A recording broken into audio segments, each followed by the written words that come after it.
നമ്മുടെ ഈ ബട്ടർഫ്ലൈ ഡ്രസ്സിൻ്റെ വീഡിയോ കണ്ടിട്ട് ഒരാൾ പ്ലേസ് ചെയ്ത ഓർഡറാണ് കേട്ടോ നമ്മളിപ്പോൾ ചെയ്തുകൊണ്ടിരിക്കുന്നത്. അവർക്ക് വേണ്ട കളർ എന്ന് പറയുന്നത് ബ്ലൂവും പർപ്പിളും ആണ് കേട്ടോ. നമ്മളവിടെ ബ്ലൂവും പർപ്പിളും നെറ്റാണ് എടുത്തിരിക്കുന്നത്. അപ്പോൾ ഇതാ ഒരു ചെറിയ കൊച്ചിന് വേണ്ടിയിട്ടുള്ള കോളേജിൽ നിന്ന് സ്കൂളിലെ ഫംഗ്ഷന് വേണ്ടിയിട്ടുള്ള ഡ്രസ്സാണ് കേട്ടോ.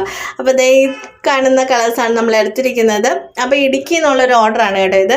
പിന്നെ നമ്മൾ വെച്ചിരിക്കുന്ന ഈ ഒരു ലേസാണ് കേട്ടോ. ഇത് നല്ല സ്റ്റോണൊക്കെ ഉള്ള ലേസ്. അപ്പോൾ രാത്രിയിലൊക്കെയാണ് ഫംഗ്ഷനെങ്കിൽ നല്ല ബ്രൈറ്റായി നിൽക്കും. പിന്നെ ചിറകിൻ്റെ പരിപാടികളിലോട്ടാണ് നമ്മൾ കടന്നിരിക്കുന്നത്. അപ്പോൾ ചിറക് പെയിൻറ്റിംഗ് ഒക്കെ ഔട്ട്ലൈൻ പെയിൻറ്റിങ് മൊത്തം ബ്ലാക്ക് കഴിഞ്ഞു. പിന്നെ ഈ ഒരു കളറ് പിങ്ക്, ഈ ഒരു പർപ്പിൾ ഷെയ്ഡ് കൊടുത്തിട്ട് വലിയ കളർ ഉണ്ടായിരുന്നില്ല. അതുകൊണ്ട് ഞാൻ ഒരു പിങ്കും കൂടെ ആഡ് ചെയ്ത് കൊടുത്തു. നൈറ്റൊക്കെയാണ് ഫംഗ്ഷനെങ്കിൽ നമുക്ക് ആ ഒരു ഡിഫറൻസ് അറിയണമെങ്കിൽ കുറച്ച് ബ്രൈറ്റായിട്ട് നിൽക്കണ്ടേ ബ്ലാക്കിൻ്റെ കൂടെ. അപ്പോൾ ഇതാണ് നമ്മുടെ ഫ്രോക്കിൻ്റെ ഫൈനൽ ഔട്ട്ഫിറ്റ് വരുന്നത്. അപ്പോൾ ഇനി നമുക്ക് ഇതിനകത്ത് LED ലൈറ്റ്സും കൂടെ ഫിറ്റ് ചെയ്യാനുണ്ട്.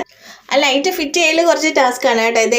ഇതേപോലെ ഹെം ചെയ്ത് കൊടുക്കണം മൊത്തത്തിൽ. പിന്നെ അതൊരു ബാറ്ററി ഉള്ള ലൈറ്റാണ് കേട്ടോ. അപ്പോൾ നമ്മൾ ആവശ്യമുള്ളപ്പോൾ ഓൺ ചെയ്ത് ഓഫ് ചെയ്താൽ മതി കേട്ടോ. ഇതേപോലെ വെൽക്രോ വെച്ച് നമുക്ക് ഹാൻഡിലൊക്കെ ഒന്ന് അഡ്ജസ്റ്റ് ചെയ്യാൻ വേണ്ടിയിട്ടാണ് വെൽക്രോ വെച്ചിരിക്കുന്നത്. ഇതാണ് നമ്മുടെ ഫൈനൽ ബട്ടർഫ്ലൈ ഡ്രസ്സ് വന്നിരിക്കുന്നത്. എങ്ങനെയുണ്ട്, നിങ്ങൾക്ക് ഇഷ്ടപ്പെട്ടോ ഇല്ലയോ എന്നൊക്കെ പറയണം കേട്ടോ. അപ്പോൾ അടുത്ത വീഡിയോ കാണാൻ.